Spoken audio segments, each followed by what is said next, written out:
New York, 21 ottobre 1964.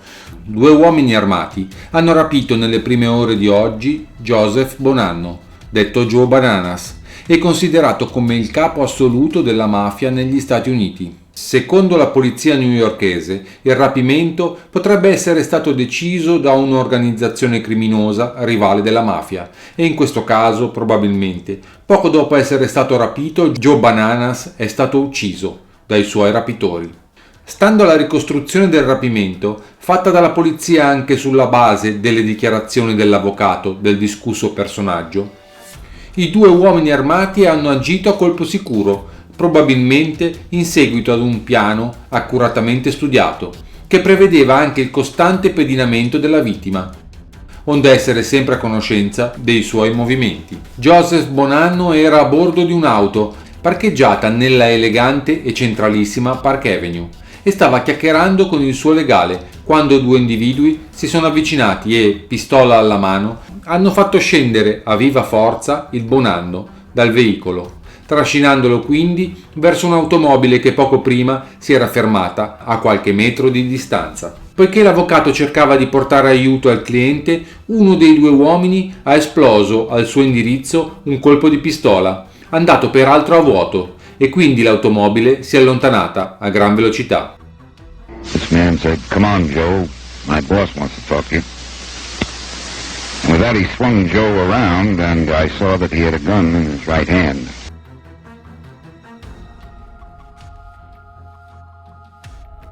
Secondo l'FBI e la polizia di New York, Joseph Bonanno, che si proclama pacifico ed onesto uomo d'affari, dirige una vasta organizzazione che si occupa di droga, gioco d'azzardo, estorsioni e banditismo sindacale. Lo scorso anno il nome di Joe Bananas apparve molto spesso sulle pagine dei giornali dopo le clamorose rivelazioni fatte da Joe Valachi e da altri sull'organizzazione di Cosa Nostra.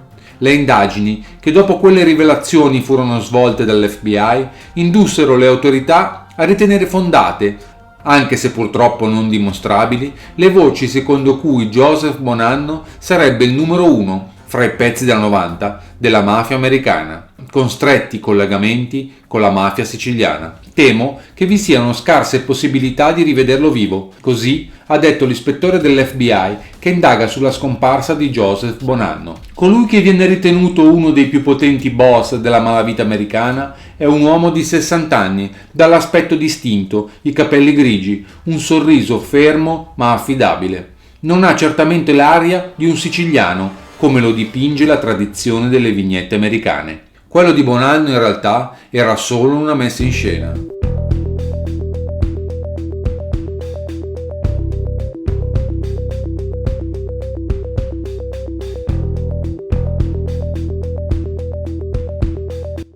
Giuseppe Bonanno, alias Joe Bonanno, alias Joe Bananas, nasce a Castellammare del Golfo il 21 gennaio del 1905. Dagli anni 30 fino agli anni 60 diventerà l'indiscusso capo del clan castellamarese di New York. Il boss che si darà del tu con capi di Stato, ministri, giudici, alti prelati. Un capo mafia di prima grandezza, morto a 97 anni nel 2002 a Tucson, in Arizona, nel suo letto. Un uomo che l'immaginario collettivo associa al Don Vito Corleone del romanzo di Mario Puzo. Battezzato nella chiesa di Sant'Antonio da Felice Buccellato, capo della famiglia rivale, Joe Bonanno viene portato ancora in fascia a Brooklyn per via di una condanna riportata dal padre Salvatore, proprietario terriero e capo dell'omonima famiglia, che per evitare il carcere decise di rifugiarsi oltreoceano. Nel 1913 Don Totò tornò nell'isola perché al suo paese si era accesa l'antica rivalità fra il clan dei Bonanno e del Buccellato. Il patriarca ristabilì l'ordine uccidendo il caporivale Felice Buccellato, ritrovato orribilmente sfigurato all'interno di un sacco di tela. Salvatore Bonanno riuscì non solo a farla franca per l'omicidio di Buccellato, ma a sfuggire anche alla vecchia condanna. Il giovane Giuseppe rimane orfano a 15 anni. Prima la morte della madre, poi quella per infarto del padre. A Castellammare Giuseppe frequenta le elementari e ha come compagno di scuola il futuro ministro Bernardo Mattarella. Negli anni successivi frequenta il primo anno dell'Istituto Nautico di Trapani e di Palermo, perché la sua aspirazione giovanile era quella di fare il capitano di lungo corso. Ma la morte di entrambi i genitori e l'avvento del fascismo lo spinsero a tornare definitivamente in America. Era il 1924. Odiavo Mussolini, che imponeva a tutti di indossare la camicia nera. Spiegherà lui stesso in un'autobiografia.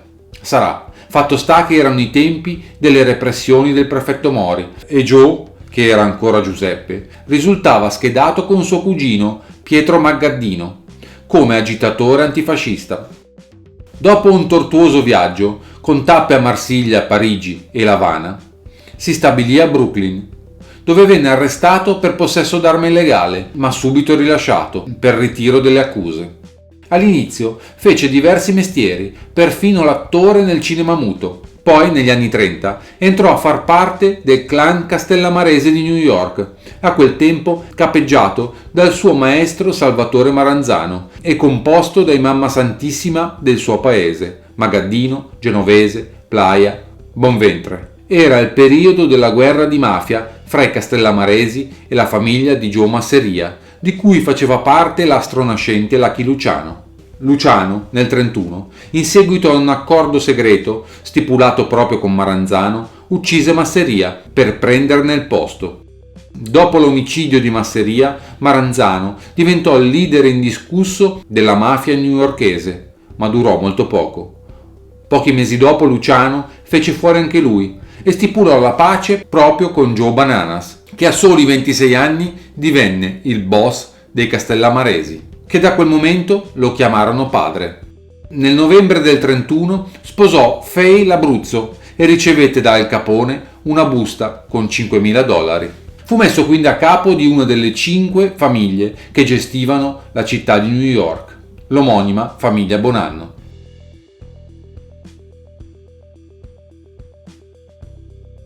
Verso la metà degli anni 50, Joe partecipò al primo grande vertice della mafia all'Hotel delle Palme di Palermo, dove si decisero i nuovi assetti mondiali del crimine organizzato e si stabilirono le nuove rotte della droga. Pochi giorni prima era sbarcato all'aeroporto romano di Fiumicino, atteso in pompa magna dall'allora ministro Bernardo Mattarella. Un incontro, quello con il politico siciliano, che secondo le testimonianze raccolte si ripeterà in America.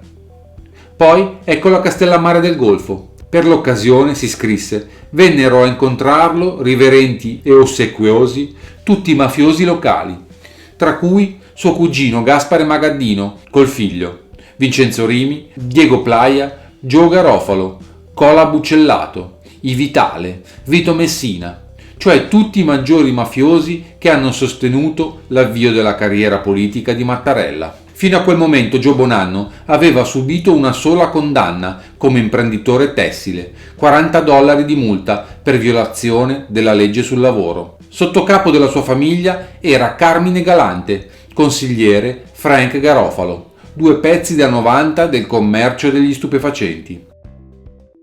La famiglia Bonanno ha una media di 5 arresti a testa. Un membro su 5 è stato arrestato per omicidio, 1 su 3 per violazione della legge sui narcotici. Ma Joe mai. Poi Bonanno partecipò anche alla riunione di Appalachia, nello stato di New York, insieme ai rappresentanti di tutte le famiglie degli Stati Uniti. Ma l'incontro venne scoperto dalla polizia locale, che fermò parte dei partecipanti, compreso Bonanno, che però venne rilasciato perché non vi era alcuna prova per trattenerlo. L'uomo che disprezzò di più nella sua vita era conosciuto come Caco ed ebbe una certa notorietà verso la fine del 63. In realtà si chiamava Joe Valachi e per 2 mesi fece tremare la Cosa Nostra americana, dalla costa atlantica a quella pacifica. Perfino il New York Times gli dedicò per giorni e giorni la prima pagina, scrivendo e riscrivendo che stava tenendo tutto il paese in uno stato di indescrivibile emozione. Il più in collera con Caco era proprio Joseph, che se l'era cresciuto quasi come un figlio, che l'aveva onorato della sua amicizia, che gli aveva offerto protezione e soprattutto dollari. Una generosità ricambiata male, con una cantata senza precedenti sulle 5 famiglie, e in particolare su di lui, su Giuseppe Joseph Bonanno, detto Joe Bananas. Fu allora che tutta l'America seppe di quell'uomo d'affari di origini italiane che viveva a Brooklyn. Era il capo dei capi. Raccontò addirittura che quando giurò fedeltà a Cosa Nostra, fra molti presenti scelse proprio Joe Bananas come padrino. Costui mi punse il dito per farne uscire del sangue, simbolo di fratellanza, e prestai giuramento alle leggi di Cosa Nostra.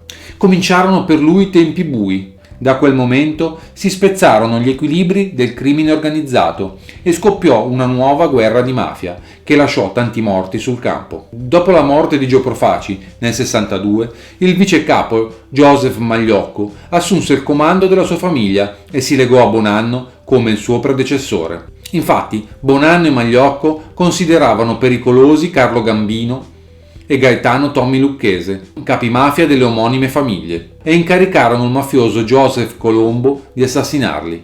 Colombo però preferì informare Gambino e Lucchese, che portarono Bonanno e Magliocco dinanzi alla commissione.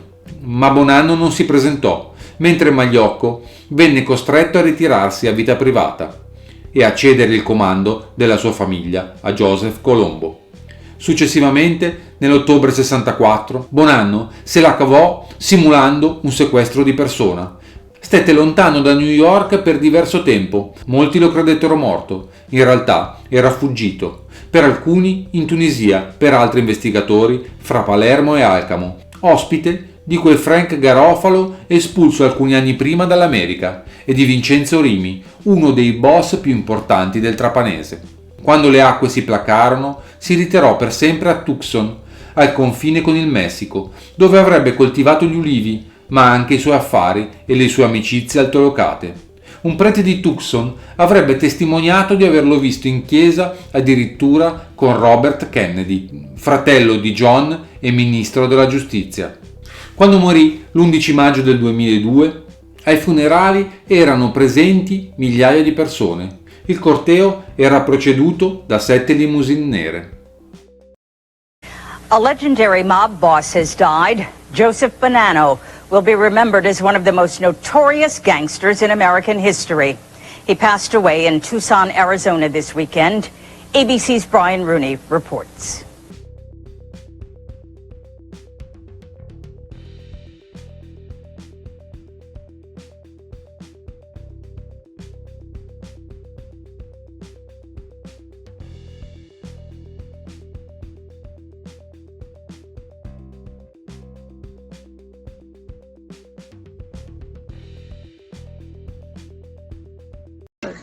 I came from the family Bonanno, who has a great tradition in Sicily, and I came here with Anna.